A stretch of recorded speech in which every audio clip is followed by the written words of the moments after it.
The one thing you should stop doing on social media. A few weeks ago, I was thinking about promoting one of the employees of my company since she works for us remotely, and I didn't want to invite her for an interview because the old model of interview is outdated.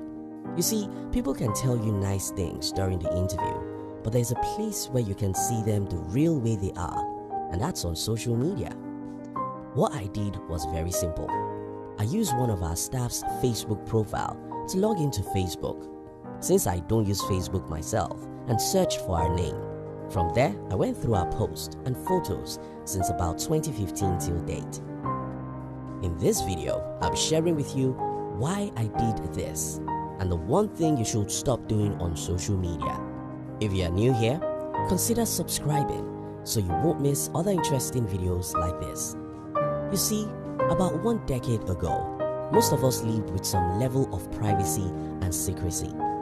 We understood that our life is important and not everything about us should be known by even our closest friends. Those days are long forgotten. Why till today we still keep some secrets to our close friends, we easily and cheaply let the whole world know what is going on in our lives. This is what you should stop doing with your life on social media. Imagine the story I told you about one of my employees. Reading through her post and seeing her photos weren't a mere reading and looking. Instead, I seek to know the unspoken words behind her written words. More so, the pattern of her life can easily be seen from her February 7th post to her March 23rd.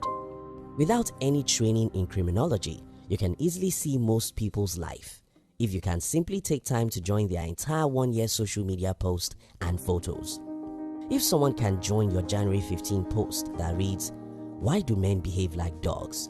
with the February 4th post that reads, "If you think all men are the same, you lose the real man," we can easily see you lost a relationship and how you started another one. This may not sound like a very serious situation if it's just about knowing who cheated on you and who you date.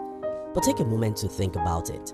If I was planning to hurt you physically, how much do you think I can know about you simply by reading through your last 2 years' social media post? If I was planning to come after you, pretending I am the right man or woman you've been waiting for, how much can I learn from your social media posts and photos? If I am not your business competitor, how much can I learn about your secret strategies by simply going through your social media post? How much of your life is in the public and how much does it matter to you? Now, the other day I was watching a TV show where a man confessed to the fact that he forced his wife to confess to cheating on Facebook Live. I've read stories of couples who jump to social media 60 seconds after they have disputes with each other. So we as humans have gone this far. Isn't there any room for privacy or secrecy anymore? How can you have a meaningful life if all your life is in the public? You think about this. No valuable thing is at the reach of everyone. No meaningful life should be exposed to everyone. Stop posting everything that's going on in your life on social media because it can come to hurt you one day. Let me give you some tips to do this. 1. Remember you don't know what your future can look like. The truth about life is that we are all like chameleons. None of us have a single color. We are all multicolor. We have a fearful side, a bad side, a courageous side, a stupid side, a brilliant side, and some good sides.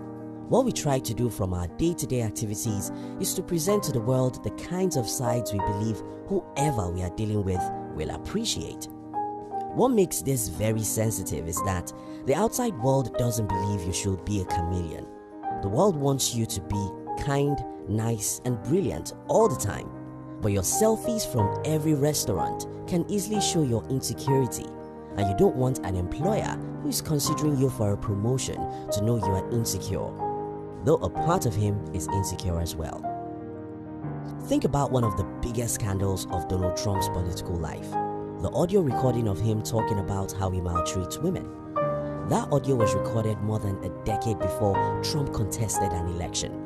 Yet, that recording nearly pulled him off the presidential race. It's even worse now.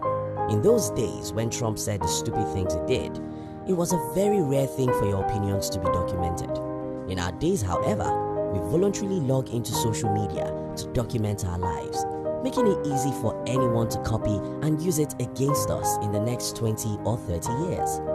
Now, what can anyone copy out of your social media that can hurt you in the next 30 years? What if you lose the opportunity to get a job or promotion simply because of a post on your Facebook feed? What if you lose a business partnership because of a photo you post?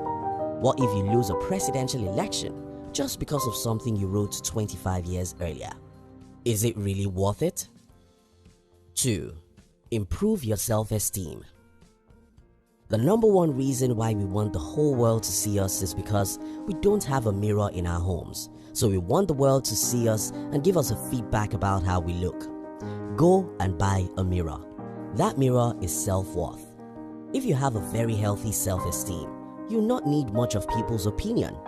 One unfortunate thing about the social media is that even if you have a healthy self-esteem, the more you post your life to the world, the more you want to do it because of the comments and likes, and the less your self-esteem.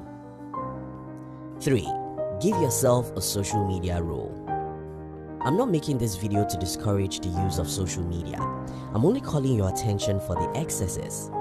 If you want to reduce what you throw out to the world, you can give yourself some rules.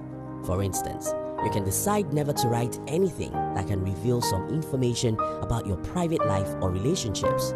You can decide to limit the number of hours you spend on social media. You can even post some things and delete them a few days later. In conclusion, as you watch this video, someone is probably trying to know who you are by going through your social media profile. That person may be your employer, your competitors, or even someone who wants to hurt you.